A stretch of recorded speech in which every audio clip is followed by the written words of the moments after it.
Welcome to Access Utah. I'm Tom Williams. My guest today is Michael Sauter.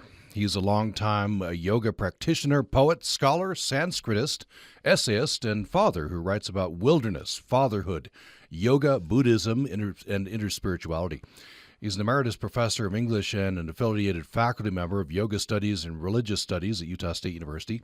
And he teaches meditation, Sanskrit, yoga, and philosophy at Utah State University and at the Amrita Yoga Meditation Foundation, which he founded in that Soul Speak Yoga Studio and other venues.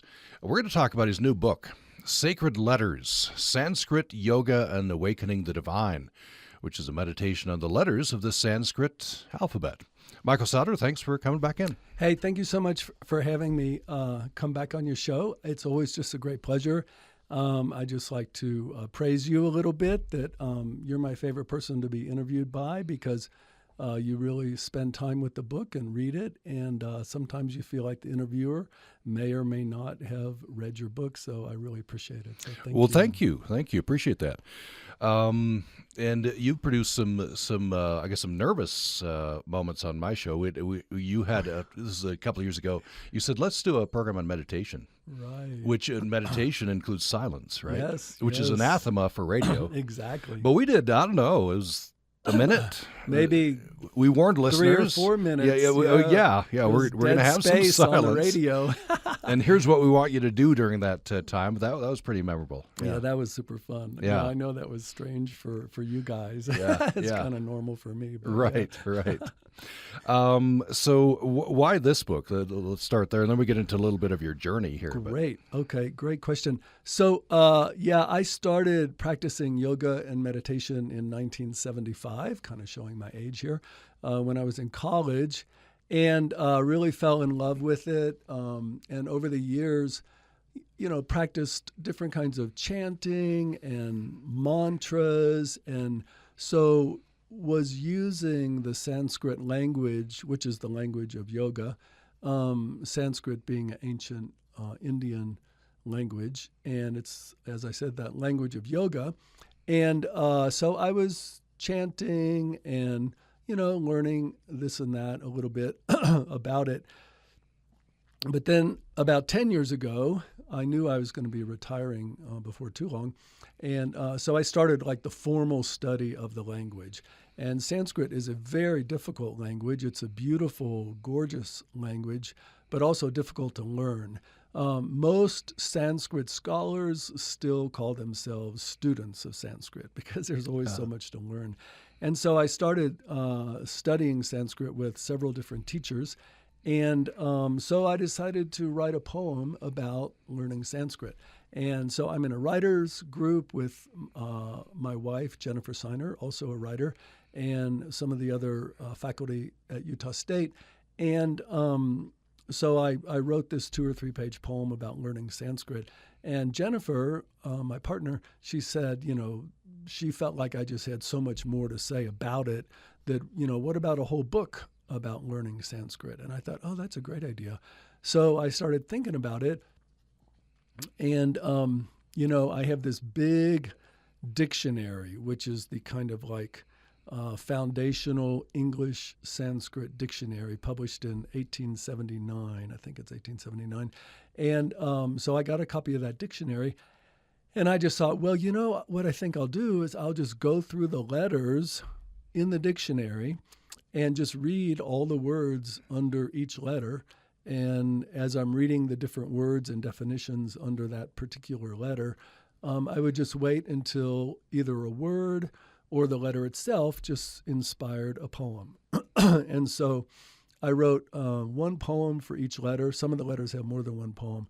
But anyway, that's how this developed. And it was super fun. I got to use the Devanagari characters. We can talk about that. But the beautiful script of Sanskrit is called Devanagari, which is a wonderful word. It means the city of God. So it's kind of like everything you're doing in Sanskrit is taking place in the city of God. So super fun. That's kind of the germination for it. Yeah. And we'll get into we'll have you read these poems or meditations. You can call them either way, right? Mm-hmm. Yep, exactly. Or prose poems, based on the letters of the Sanskrit alphabet. I want to talk about your personal journey. You write about this in the first part of the book. Yeah. So let's start at the beginning. Born into an Irish Catholic family in Cincinnati, the family moved later to Alabama, I think? Yep, my dad got transferred. He worked for a small corporation that supplied equipment to the steel industry. And at the time, Birmingham was a big steel town.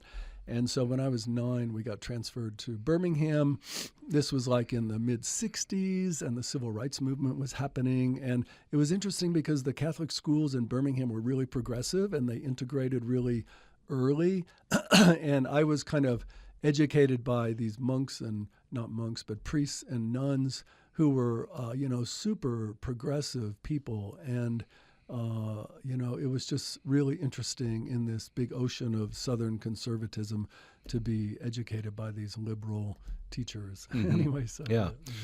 But Catholicism didn't stick for you, right? In high Right. school, you started exploring, I guess. What? Yeah, in high school, I kind of, this was in the early 1970s, and I got really interested in the counterculture, the music of the late 60s and early 70s, the people, the idealism, the anti-war movement, the civil rights movement. So I would go on marches and all that sort of thing. And so Catholicism, I don't know, I just felt like it just felt kind of constraining or confining. There was, like many traditional religions, lots of guilt in the Catholic Church, and I just kind of rebelled against all that and left. And then I kind of discovered yoga and meditation when I started college. Yeah. So in college, you were exposed to Walt Whitman. Yeah. You later wrote a book Uh-huh. on Walt Whitman. And Emerson and Thoreau. I didn't know this. You write that Emerson and Thoreau were the vehicles through which Indian philosophy came to America. Exactly. It's such a fascinating story. I love talking about how yoga and Indian philosophy came to America. But it was Emerson and Thoreau. They were part of the literary Romantic movement that began really in Germany. And there's actually a new book that's just come out about Indian philosophy and its influence on early German philosophers. And so that was kind of like bubbling up through the Romantic movement. And so they were very active in reading what was happening in England and in Germany. And, they knew several languages. And so Emerson and then Thoreau discovered the Bhagavad Gita, which is probably the most famous spiritual text of India. And if you read Walden, there's lots of references to Indian philosophy, the Vedas, the Bhagavad Gita. And so I just think it's wonderful that, these foundational cultural figures in the United States were deeply imbued with Indian philosophy already. And so there's other really wonderful stories about that as well. But I don't know if we have time to go into it right now, but actually the 4 characters of The Wizard of Oz are based on four yogic practices in the Bhagavad Gita. Really? Yeah. Wow. So like in the Bhagavad Gita, Krishna is like this avatar. Avatar is a Sanskrit word that means one who has come down. And so Krishna is kind of like a divine figure, and he's giving advice to Arjuna, this warrior who doesn't want to fight in this war, even though he's of the warrior class and it's a just war. So Krishna says, okay, listen, just sit down and I will give you a short overview of the philosophy of life. And so in the course of that, Krishna describes 4 kinds of yoga. One is a yoga of action, which basically means selfless service, serving others without seeking reward. And then one is called Jnana Yoga, which is the yoga of the intellect and study and philosophy. Then another one is Dhyana Yoga, which is the yoga of meditation. And then Bhakti Yoga, which is the yoga of love and devotion. And so one of the first yogi to come to America was somebody named Swami Vivekananda. And he came and spoke at the 1893 World Parliament of Religions and electrified the crowd. And like his speech was reprinted in lots of newspapers. It was really famous. But in that speech and in his later writings, he talks about these 4 kinds of yoga. And one of the people who was in the audience at that talk was Frank Baum, the author of The Wizard of Oz. And so the four main characters of The Wizard of Oz are based on these four kinds of yoga. So we have the Tin Man, who needs a heart, which is Bhakti Yoga, the yoga of love. We have the Scarecrow, who needs a brain, which is Jnana Yoga, the yoga of the intellect. We have the Cowardly Lion, who needs to learn courage so he can act in the world, which is Karma Yoga, the yoga of action. And then we have Dorothy, who represents Dhyana Yoga, or meditation, because the whole thing is like a dream. So it's just so amazing that like this fundamental American story is based on Indian yoga. That's just amazing. That is amazing. Yeah, thanks for sharing that. So you write in here to continue your spiritual journey. Yeah. I guess it's appropriate you're in college, right? And so you would get into meditation through a class. You see a flyer, free meditation class. But tell me about that. Yeah, so I just took a free meditation. I mean, I was reading Thoreau and Emerson, and it was like, they talked about like contemplation and meditation, but like I was reading their books, and it's like, yeah, but like, how do you do it? What is it exactly? They didn't really talk about what it is, how you do it.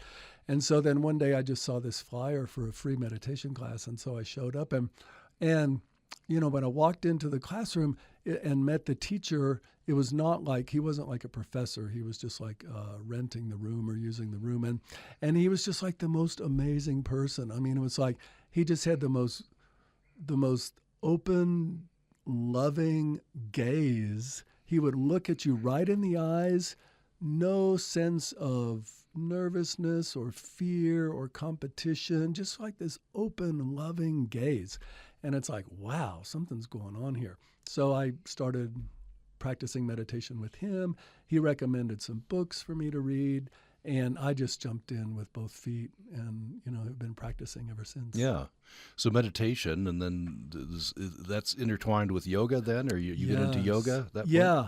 So yoga in the West is kind of practiced in yoga studios where people do asanas, hatha yoga. It's called hatha yoga, and but for 2,000 years, yoga was a meditation tradition. It didn't really involve using the body in that kind of way. Literally for 2,000 years. We think yoga is maybe 2,500 years old. And so going back to 1500 BCE, and then, excuse me, and then it wasn't until about 15th century CE, that we really get the first text that has a series of non-seated asanas. So the word asana just means seat. And for 2,000 years, asana meant take a comfortable, stable seat for meditation. But then, I mean, I don't know, we could take any of these particular points and I could talk about it for an hour. But then this tradition called Tantra, which is important in this book, comes into the scene. It's kind of we don't really know where it came from. It might have been like shamanic, or it might have been kind of tribal, esoteric kind of tradition that grew up, alchemical. We don't really know. But for the first couple millennia in yoga practice, the body was kind of seen as a problem, and the physical world was kind of seen as a problem. And yoga was pretty much kind of like that line from the Sting song, "We are spirits in the material world," right? That in traditional yoga philosophy, there's this idea that we are spirit and we're kind of like trapped and entangled in this body. And so for the first, millennia of yoga, it was kind of like, how do we free ourselves from this entrapment in materiality, in matter? And so there were lots of ascetic practices, like how long can you sit in the middle of 5 fires? How long can you submerge yourself in the icy waters of the Himalayan rivers and meditate? How long can you fast? And so like all these practices that are kind of like mastering the body, overcoming the body, which are kind of common in lots of spiritual traditions, but it was really, really intense. But then Tantra comes along with this kind of like new outlook, which is like, you know what, actually, the body is sacred. The material world is sacred. They are all manifestations of divinity. We don't have to conquer the body. We don't have to overcome the body. We can actually use the body. And so a lot of the ideas we think of in yoga, like chakras, which are these like spiritual centers along the spine, come from Tantra. A lot of emphasis on repetition of mantras comes from Tantra. Tantra used to be called Mantra Marga, which means the path of mantras. And so Tantra said we can use the body. And so out of that kind of developed the yoga practice of asanas and hatha yoga and using the body in different ways to, move forward on the spiritual path. So we don't have to conquer the body, we can use the body. So that's how the physical aspect of yoga kind of developed. This was in the first centuries of the Common Era. Yeah, interesting. Yeah. I wanted to definitely get this in. You started the first meditation program in the Alabama penal system. Yes, I did. That was really one of the most powerful experiences of my life. I was 19 years old or 20 years old, and I was part of this yoga tradition called Ananda Marga, and we had a retreat in Colorado, and I went to the retreat. And at the retreat, there was a panel or a session on teaching yoga and meditation in prisons. And I thought, that sounds interesting. Because, I don't know, my mom was always, always moved by Jesus' statement, that I was in prison and you visited me, And so so that was always something that was moving to me. And so I went to this session on how to teach meditation in prisons. And so I went back to Birmingham, and I just contacted the county prison there, and they just let me come in. It was like they probably didn't know what meditation was or yoga. People didn't know the difference in yoga and yogurt back then. It was like pretty early on. And so I just went in with my guitar. I had long hair then, and just showed up. And this was like a prison that was really dark, and instead of walls there were bars, and it was a pretty scary place. And I went in and sat down in this room, and then probably I guess about 15 or 20, this was the South, and 15 or 20 like really big, powerful, muscular African-American guys came in and sat in a circle around me. And it was like, I didn't know what I was doing, and I started singing my little songs, and we practiced meditation. And then over the course of the next 6 months, I just became so close to these men. We just became so bonded. It was just so beautiful. It was one of the most beautiful experiences of my life. They just became like the sweetest, sweetest people. And eventually, this is a whole nother story, but I felt a calling to become a yogic monk. And so I left Birmingham and moved and lived in an ashram in Charleston, South Carolina for a year, getting ready to go to India to become a monk.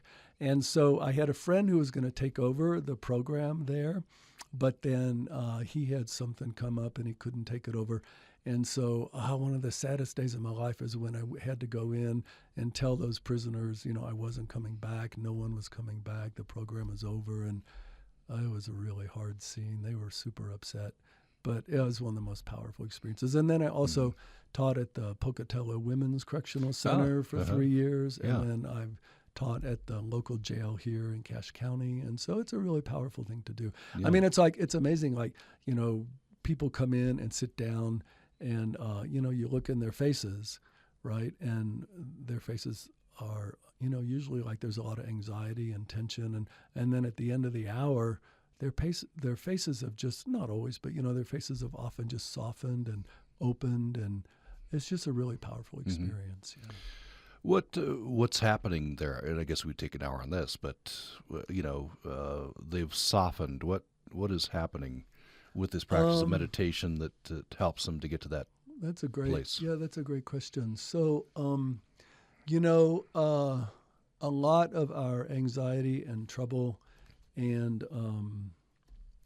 suffering comes from the stories that we have going in our heads all the time. So I sit down to meditate and I feel upset or angry, because so-and-so said this, and why did they say that? That was so mean. I should have said this in response. I didn't really respond very well.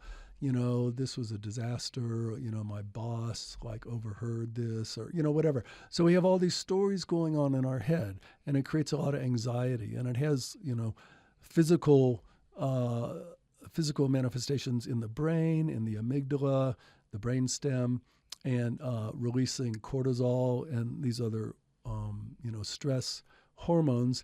And we keep it going in our heads. And when we practice meditation, it's just a gradual process of quieting the mind and just focusing more on the body, more on breathing, more on actually feeling, and there's a really great saying in Buddhism, which is forget the storyline and go into the body, and go into the feeling. And maybe you're really feeling sad because this person said something mean to you. And sometimes it's like we don't want to feel the sadness, and that's why we keep the story going in our head, self-justification and all that kind of stuff. And so, sometimes in meditation, there's a feeling that comes up, but if you really go into the feeling moves through you and then it dissolves. And so when these prisoners can come in and have a safe space where we just breathe together and sit together without any agenda, it's like that mind, that the stories in our head have an opportunity to just quiet down, and we get in touch with just being present together, which is like life, this moment, this living moment right now is what life is. And what's happening in our head is commentary. And so when we're in the commentary, we're not actually in life in the same way. When we can quiet the commentary, the judgment, the fear, the anxiety that we're producing with our thinking, then we can return to life, which is happening in this moment right now. And so that's kind of the goal. And when you touch that, or when you experience that presence, it's rejuvenating and it is healing. And so that's why their faces get softer. Yeah. Well, let's take a break. Okay. We'll come back with more of Michael Sauter's story and dive into some of the poems in the book. The book is Sacred Letters. It's the newest book out from Michael Sauter. The subtitle is Sanskrit, Yoga, and Awakening the Divine. It's a meditation on the letters of the Sanskrit alphabet. We'll have more following this break.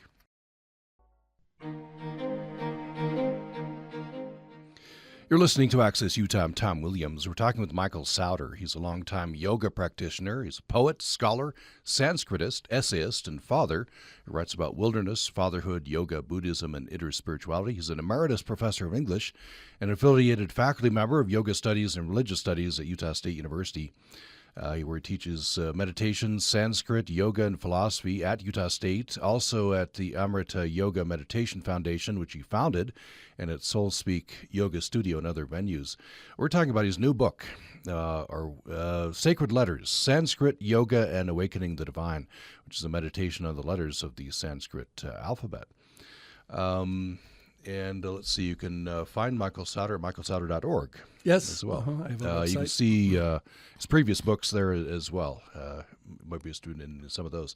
The newest book, I think, comes out. It just came out. Yep, Just July 15th. Okay. So, all right. It just came out. So I just got a box out of and books. available. Very good. So we're learning a bit of your story, then we'll get into some of the poems. So you mentioned before the break that you decided you wanted to become a monk. Yogic monk, yeah. That didn't work out. Why not? Well, gosh, that's a whole nother complicated story. I went into a kind of spiritual crisis. Let's see. The yoga tradition I was involved in was quite strict and quite intense.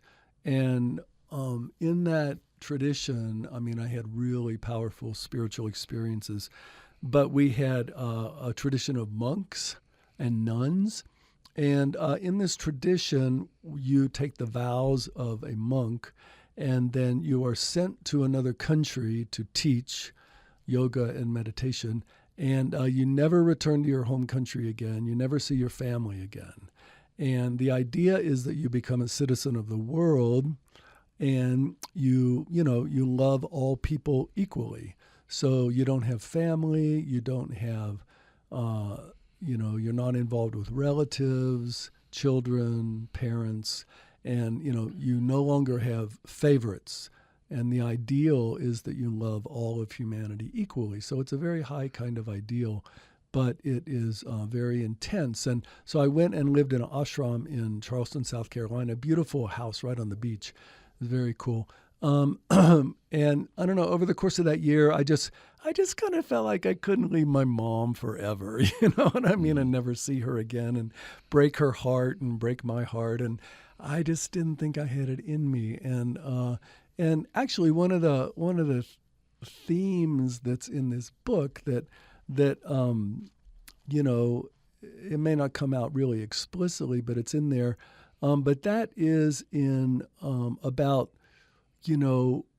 all the people in your life being avatars or divine figures, that it's like, that you can, if you can see all the people around you, all the people that you interact with every day as sacred beings, then it's not like you have to leave everybody and in order to see everybody equally. There's this tension in Indian philosophy, which is also in the West too, but that's between a kind of renunciate life, that you're going to leave ordinary society and go on a vision quest and fast, or spend your life in a monastery or something like that, and then living a family life, and there's always this kind of idea that the spirit, the monk's solitary, celibate, monastery life is superior, but I think that, that's something that maybe spiritual traditions are moving away from some, and, maybe we can see our family life as also sacred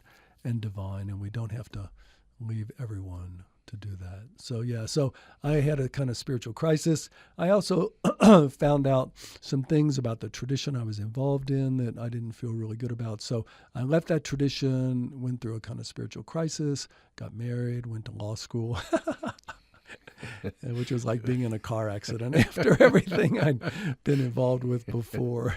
But anyway, finally made my way back to poetry and got my MFA in poetry writing, and then I got a PhD at University of Michigan, where I met my wife, Jennifer Seiner, also a writer. And so made my way to being a professor, which is, also a great life for a contemplative kind of practice. Yeah. I'd forgotten that you went to law school. That was part of your life. And I guess if I were just reading this and didn't have access to you, right, I probably as a reader would have been able to tell, okay, that's a plot twist. That's not going to work out. The law school stuff, that just doesn't fit Michael. Right.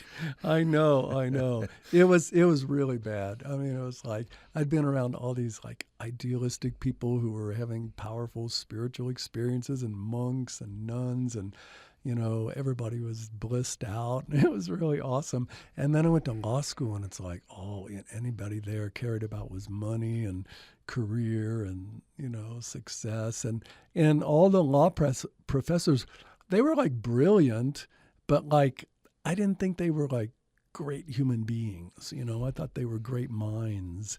But I had a couple professors, English professors, poetry professors as an undergrad who I just thought were just like great human beings. They weren't just smart. And so, I don't know, law school was a big old disaster. But I worked hard and, I did well. I got a law review, and then I clerked for a federal judge in Atlanta. And but the whole time I was like, literature, poetry, spirituality was calling me back, and I finally gave in. So, yeah. Well, let's talk a bit about that. I want you to have you read out one of these poems. This is page 19, I think it is, Dictionary. Okay. Maybe to set this up in general, we're going to have you read several of these. Maybe, let's read it, and then we can talk about Sanskrit and that aspect of it. Okay, I'm just going to show on the video what this word looks like, Shabda Kosha, in the Devanagari script. It's very beautiful. And so this is kind of like the beginning of the project. So Shabdakosha, dictionary. It arrives in the mail in blue cloth. A Sanskrit-English dictionary, etymologically and philologically arranged, with special reference to cognate Indo-European languages. 1879. Sir Munir Williams, 1819 to 99. Used, near fine condition, $175. I cradle it, open it like a book of spells. A strange miscellany, runes on stones, tools for transcendence. I turn the giant pages. Let us find the words that will make us well. Mm. Yeah, I love that. And that's kind of a theme, isn't it? Let us find the words that make us well. So tell me about how, so you were invested in this tradition, left it in a sense to go to law school, and now rediscovered it in language, right? Yeah. I mean, it was a long journey. After I left that first yoga tradition I was involved in, I kind of became a Buddhist. I didn't really want a guru anymore. I wanted a kind of more intellectual path. American Buddhism is very intellectual. It's much about study and studying the sutras and all that. And so I practiced as a Buddhist for 10 years or so. But then there's just so much in yoga that I really missed. You know, I missed there's a kind of aspect of yoga that is really centered in love. It's really centered in the heart, called bhakti yoga. And, you know, I was doing yoga postures, asanas the whole time. But anyway, I gradually made my way back to yoga, kind of left Buddhism, and you know, then just started studying the language and fell in love with the language. The language of Sanskrit is a sacred language, kind of like Hebrew is for Judaism. It's interesting that in Christianity, you know, we're not reading, often not reading the sacred texts in the original language. And for example, in Islam, you can't read the Quran in translation. You know, you have to read it in Arabic because that's the language of the Quran. And so even people who don't yet know Arabic, you know, they listen to the Arabic reading of the Quran because that is the sacred language in which it was written. And I think to Indian yogis and Hindus and you know, Jews and Muslims, they probably think it's weird that in Christianity we're not reading in the original languages. You know, we're reading everything in translation. Mm-hmm. It's like, you know, I think they probably feel like we lose a lot there. So, you know, like Hebrew, like Arabic, Sanskrit is considered a sacred language. And when you speak it, it has sacred, powerful effects. Hence the use of mantras and things like that. And so there are practices where, you know, repetition of a mantra is a way to calm your mind instead of these stories running in your head. You focus on a sacred word or sacred phrase, and you repeat it again and again, which creates a rhythmic kind of experience. You know, you might think of listening to the ocean surf or any kind of repetitive kind of practice like walking or like music that has rhythm.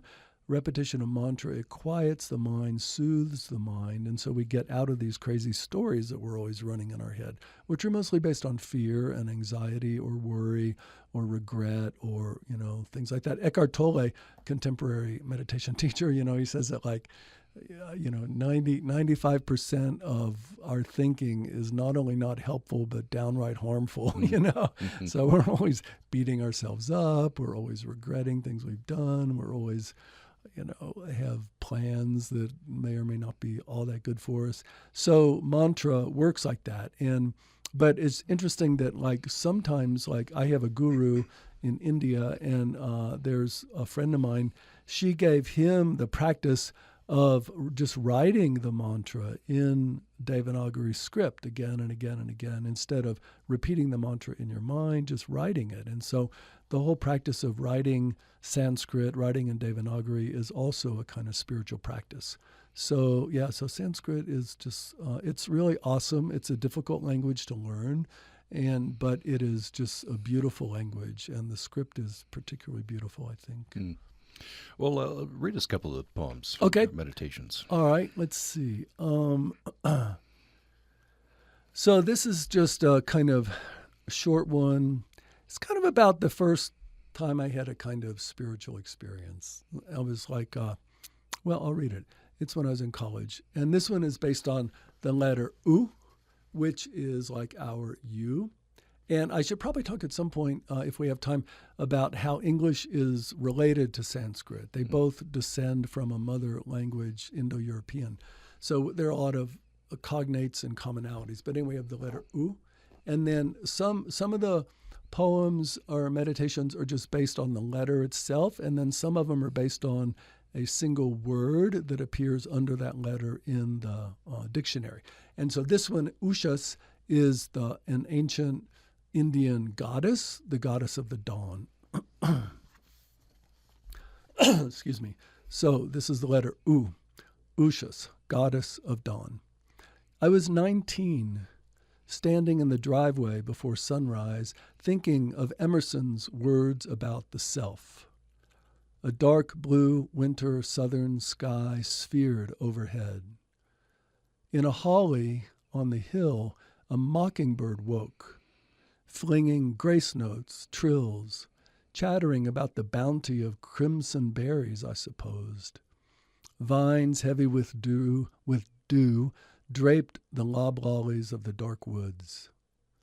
Then sunlight shot through, and the vines burst into 10,000 prisms. I spun around, seeing gold, red, silver, blue, until something, the day, the world, my mind, my heart, broke open.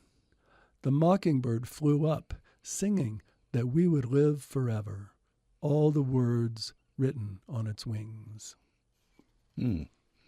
There's a connection to the natural world around you as well, right? The inner and outer, right? Yes, yeah. I'm very much a nature poet, and my first couple books were really grounded in Buddhism and Taoism, especially like Zen Buddhism, which has a real reverence for the beauty of the natural world, which is interesting because, in the early, when I was first into meditation and yoga, I was under that tradition that like the material world is a obstacle, and it's alluring, and beauty is like something that can be dangerous and seductive, and so then later on in my journey I discovered that there are many traditions that revere the beauty of the world and see that beauty as a path.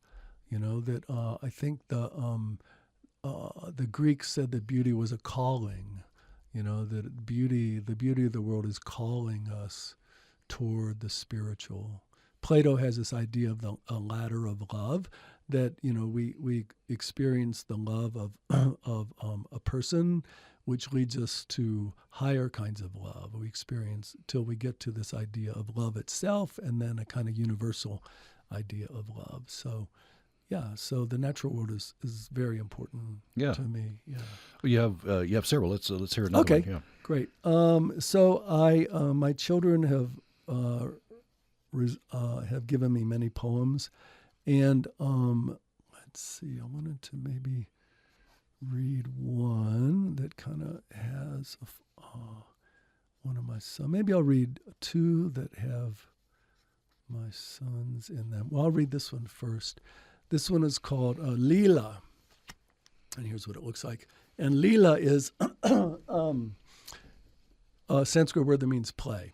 And in Indian philosophy, there's lots of stories of how the universe was created, and a lot of them contradict each other. And it's like in India, that's not a problem. You can get something from this creation story or something from this creation story. But in one of the creation stories, very common, is the idea that this universe was created in a sense of play.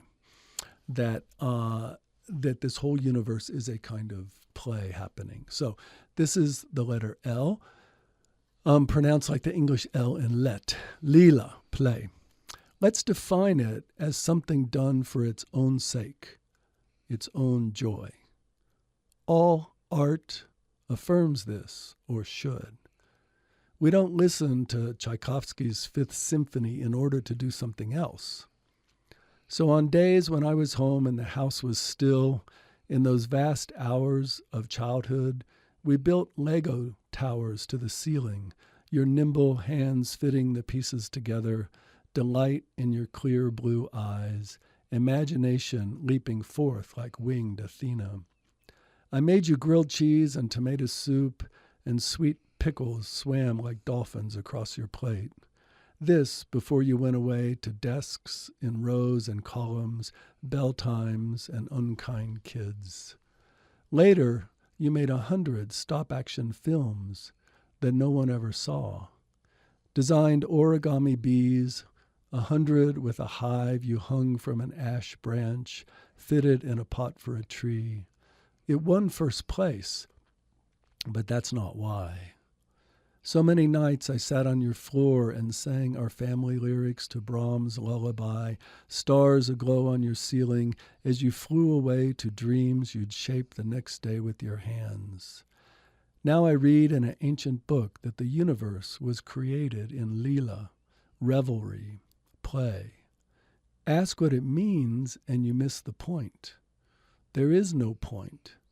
Just origami bees on an ash branch tree and stop-action films no one has ever seen. Beautiful. Thanks. Yeah. That's for our kid, Kevin. That's Michael Sauter reading from his new book. It's called Sacred Letters. Well, let's take another break. Okay. Come back with the final segment. We're talking with Michael Sauter. The book is Sacred Letters. It's out and available now. More following this.